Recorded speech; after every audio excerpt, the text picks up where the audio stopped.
So we're starting a new chapter in this Srimad Bhagavatam. Bali Maharaj surrenders the universe. This is just a follow-on from the wonderful chapter where the Lord begs charity from Bali Maharaj. And it's such a special chapter. But he explains that how a Brahmana only asks for what he needs. He doesn't consider anything more, because he says basically it entangles him. But this is a special Brahmana. He's the Supreme Personality of Godhead. So what does a Supreme Personality of Godhead need? This is a nice way of putting it. We'll find out, certainly in this chapter, what Vamanadev, Lord Vamanadev, requires from Bali Maharaj, what his needs are. Shri Radha Gokul Nanda Ki Jai, Shri Shri Gaur Nitai Ki Jai, Shri Shri Sitaram Lakshman Hanuman Ki Jai. Yeah, so interesting. So he's a special Brahmana, he has special needs, and supreme needs. We can never know, actually, really what Krishna needs, but we find out in Bhagavatam and Bhagavad Gita what he does need.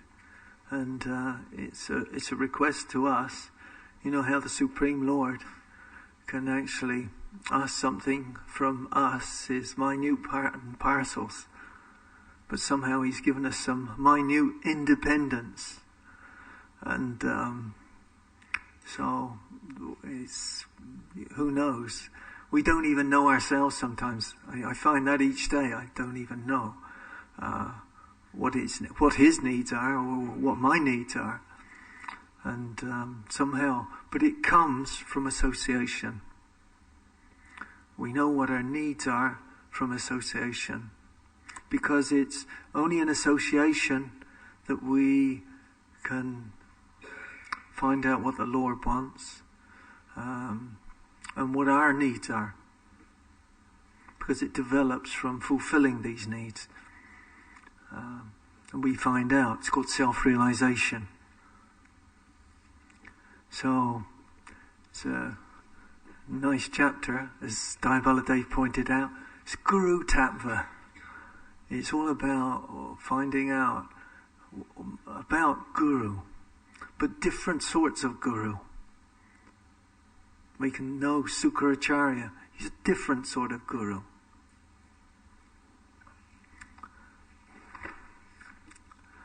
So we'll start, it's text 1, chapter, Srimad Bhagavatam, Canto 8, Chapter 20, Text 1.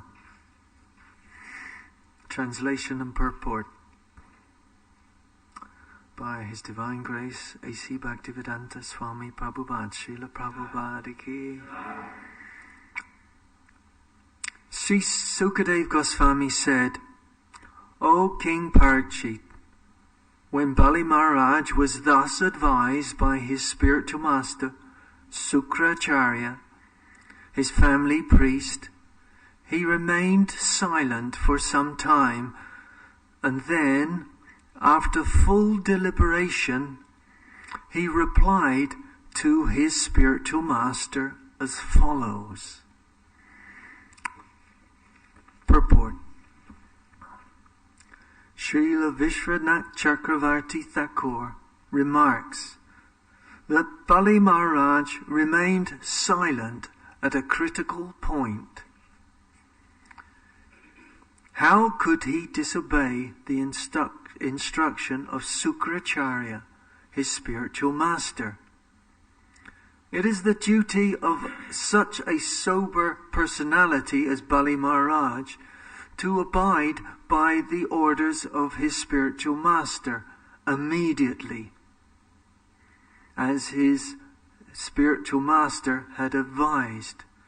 But Bali Maharaj also considered that Sukracharya was no longer to be accepted as a spiritual master, for he had deviated from the duty of a spiritual master. According to Shastra, the duty of Guru is to take the disciple back home, back to Godhead. If he is unable to do so, and instead hinders the disciple in going back to Godhead, he should not be a guru. Gururna sa siyat.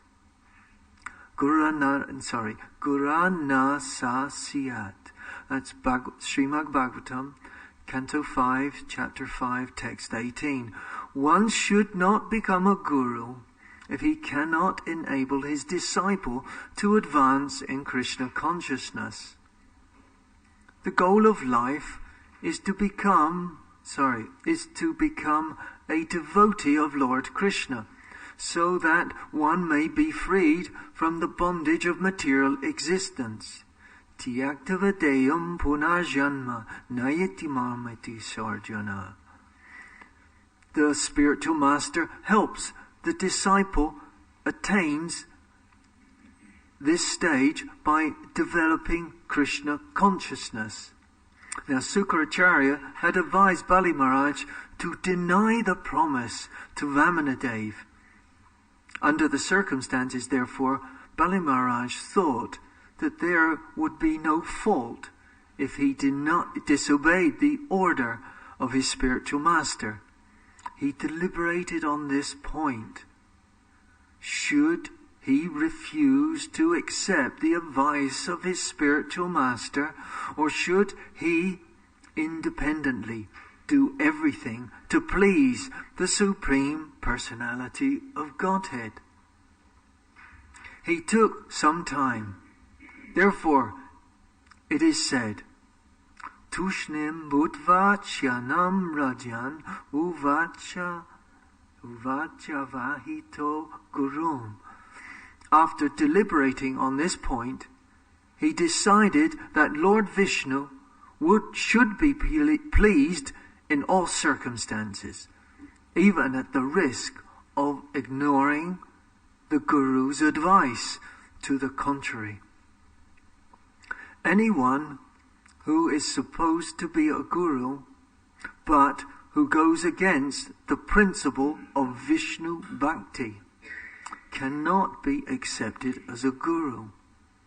If one falsely accepted such a Guru, one should reject him. Such a Guru is described as follows. Mahabharat, Udyoga 179:25. Guru apya vali pastasya karyakarayam ajanataha utpata pratipannasya parityago vidhiyate. Srila Jiva Goswami advised that such a useless guru, a family priest, acting as guru, should be given up, and that proper, bona fide guru should be accepted. Satkarma nivipuno vipro mantra tantra visar radaha avaisnavo guru nasyad Vaishnava Svapacho Guru. A scholarly Brahmana, expert in all the subjects of Vedic knowledge, is unfit to become a spiritual master without becoming a Vaishnava. But if a person born in a family of a lower caste is a Vaishnava, he can become a spiritual master. Padma Purana. Om Jnana Timmanandasya Yananjana Salakaya Chakshurhon Milatam Yena Tasmai Shri Gurave Namaha Vanchakopatrubhyascha Kripa Sindhubhyevacha Patitanam Pavanabhyo Vaishnavabhyo Namo Namaha. Just one verse now to beg for the mercy of the Bhagavatam and respect to the Acharyas.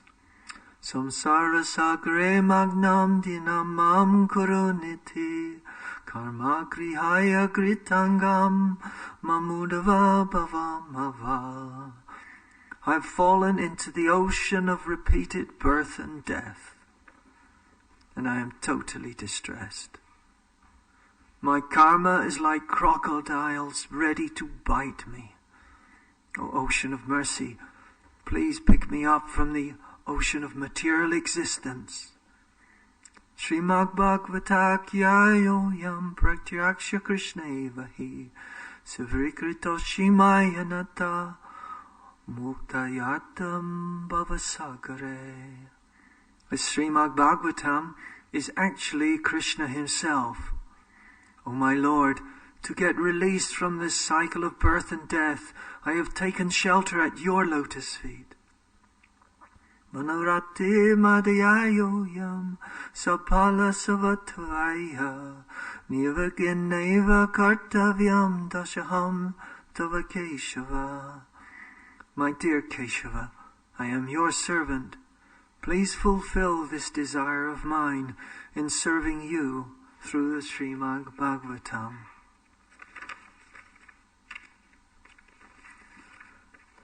Narayan namaskritya naram cheva narottamam devim sarisvatam vyasam tato dhyayamudiyat. Before reciting the Srimad Bhagavatam, which is the very means of conquest, one should offer the respectful obeisances unto the personality of Godhead, Narayan, unto Narayan Rishi, the supermost human being, and unto Mother Sarasvati, the goddess of learning, and unto Srila Vyasadeva, the author. So, it's very interesting, this purport. There's so many things that somehow seem to show themselves. This very difficult dilemma, which so many people have experienced in ISKCON, where somehow the Guru has left his ashram, and the disciples are left with a difficulty. I remember, because there's a relationship between Guru and disciple. It's not only, like is remarked here, it's a family affair. It starts off as, they have a family Guru. Sukracharya, he's Karmakanda Acharya.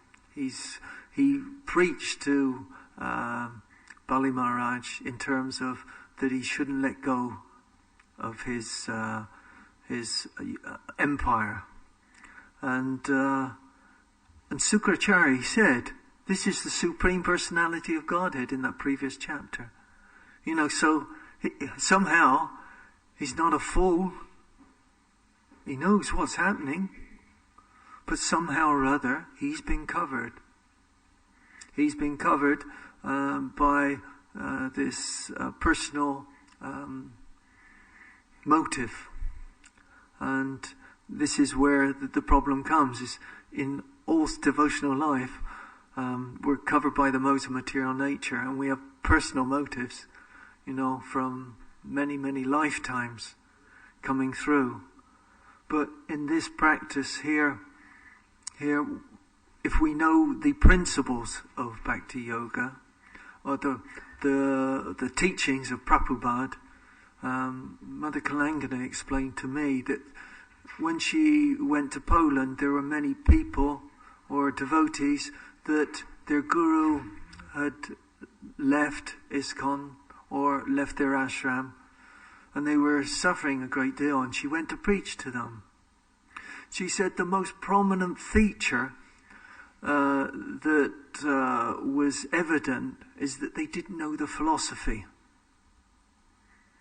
They were basically following a person, but not knowing the philosophy of the Guru Tattva.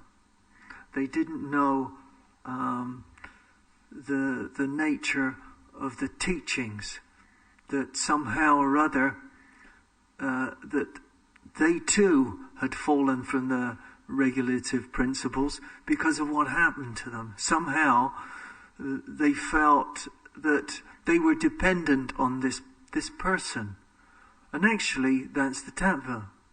We do become dependent on the guru. We start to form a relationship. We start to even, we develop affection. And I remember one Prabhu, he's from Russia, he was staying with me in Mayapur, and he was talking about a similar thing had happened to him and many devotees in the Eastern Bloc when their guru departed from ISKCON. And he said there was one of the gurus from GBC explaining the situation to them. They'd had some meeting with him, and it was very difficult for them. But anyway, they started to talk about their guru, who was their guru, and still was in their hearts, actually, in many ways. But when it was being explained to them, there were certain things said that he said he couldn't accept, because they were talking about his guru. He'd formed a bond, a loving bond actually, and he was so hurt to even hear this, even though his guru had left his ashram or had left ISKCON. So the very important thing to know that actually this devotee, I have great respect for, because somehow the thing that is very important, that somehow we form some attachment to our guru, whatever way we can, through service or hearing him.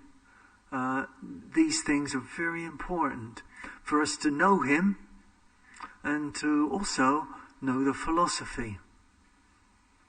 But then all of a sudden you find that, this person that you supported all of a sudden and has grown to feel affection for is no longer there, and it's a very upsetting situation, because we're not looking at a material situation. We're looking at Guru Tattva, and also Guru Tattva applies in married life too. They have the gurus in the family. So they're vows taken and they're broken. So this causes great suffering when vows are taken and they're broken. So it's a big lesson here. Prabhupada, he talks about the basic tattva, but also now he's talking about how this can be broken. How that in fact it's asserted by the acharyas that if they're not following Vaishnav rules and regulations, philosophy, that somehow or other they fall from their position. They no longer have to be followed. And so it's quite an issue. So he deliberates. He's sober. This is the mood, Bali Maharaj. He's an elevated soul. He's he says here that he's been given an order. Don't follow Vamanadev. Don't follow the Lord. For, and in the Bhagavad Gita, Arjuna put it to Krishna, look, I'm going against my gurus. I'm fighting against my gurus. I'm going to kill my gurus. This is the motive. This is what you're asking that this fight is about. I can't do it. So, similar dilemma. Arjuna was put in that position. He had his, those who were, he'd formed this bond, not only bond of affection, but somehow he felt they were his superiors. But Krishna said, no, they should be rejected. And Prabhupada explains in the purports how that basically they came under the auspices of Duryodhana and Dhritarashtra, because they took their prasad, they took their grains, they took their offerings. So they ate their foodstuffs that were offered from them. This influenced them. And also that somehow Krishna was involved. Because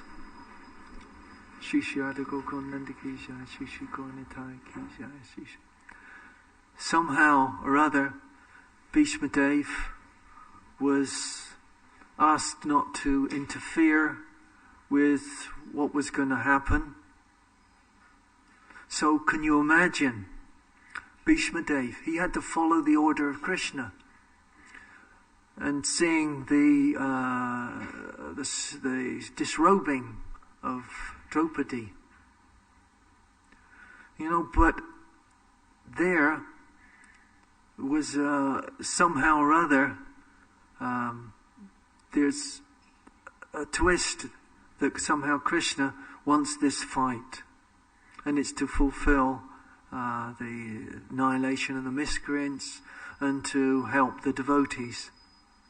So it's very difficult to tell what's happening sometimes with Krishna, how he maneuvers everything, and somehow puts us in an unenviable position, but it's for our good.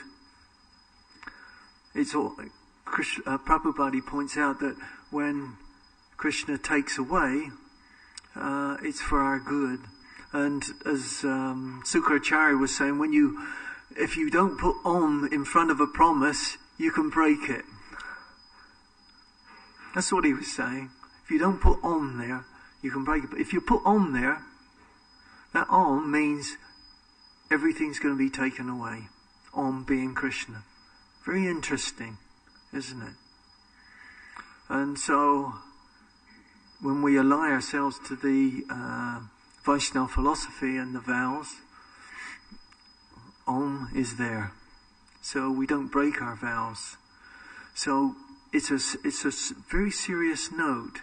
And Sukracharya has just told us this principle.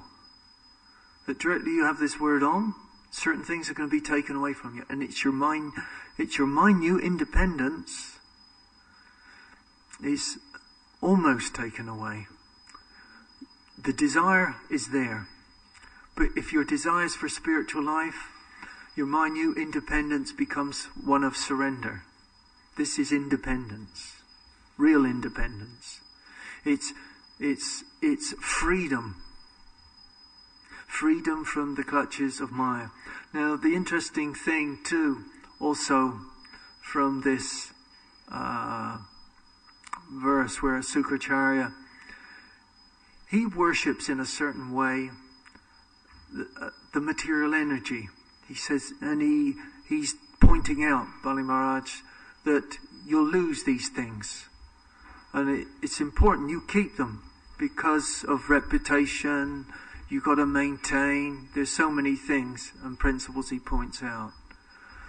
But Krishna says, Tesham satata yuktanam bhajatam pritipurvakam dadami buddhi yogam tam yenamam mupyantite. To those who are constantly devoted to serving me with love, I give the understanding by which they come to me.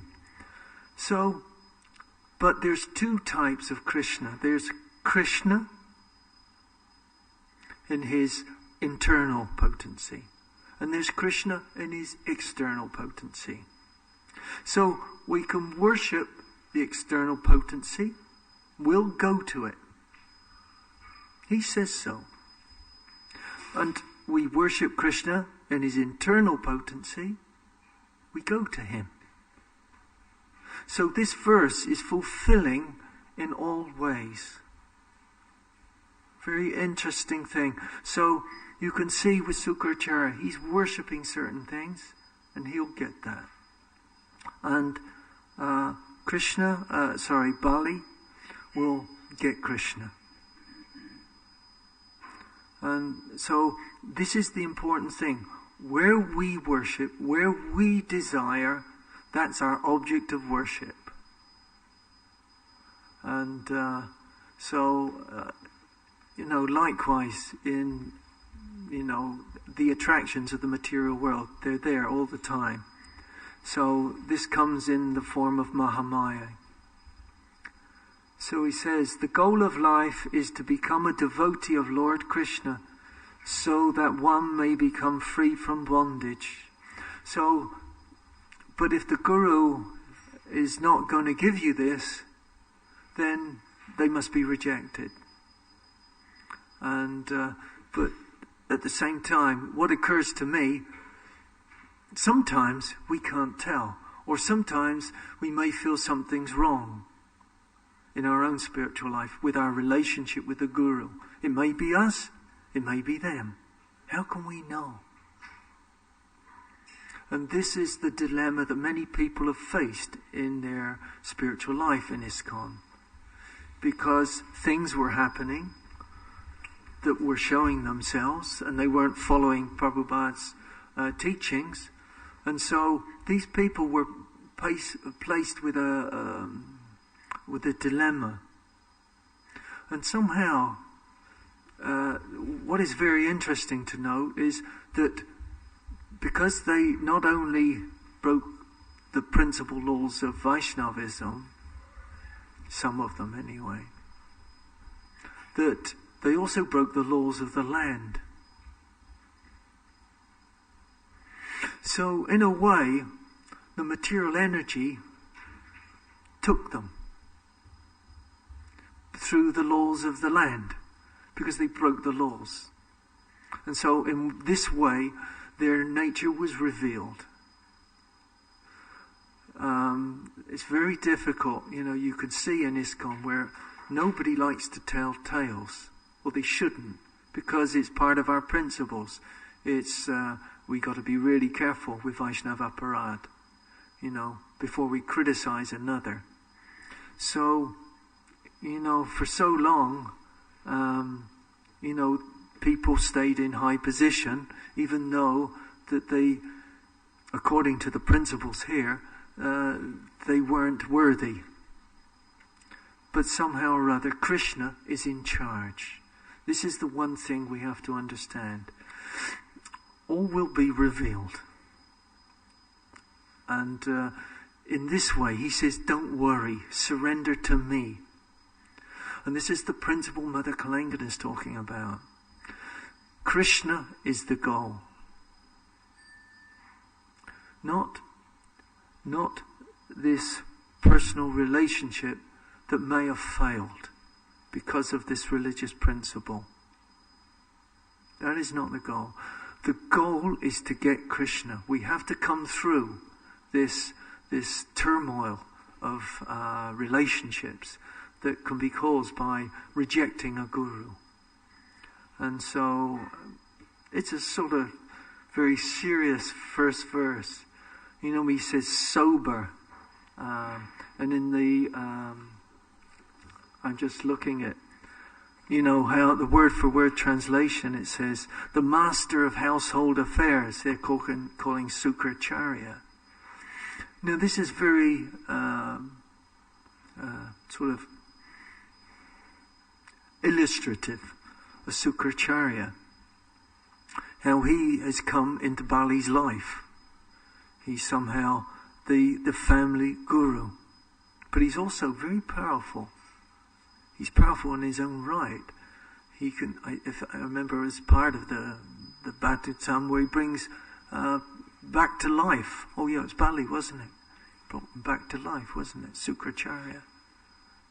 So he's very, very powerful. So, and yet, he's the master of household affairs, although guided by the priests, by the family acharya or guide.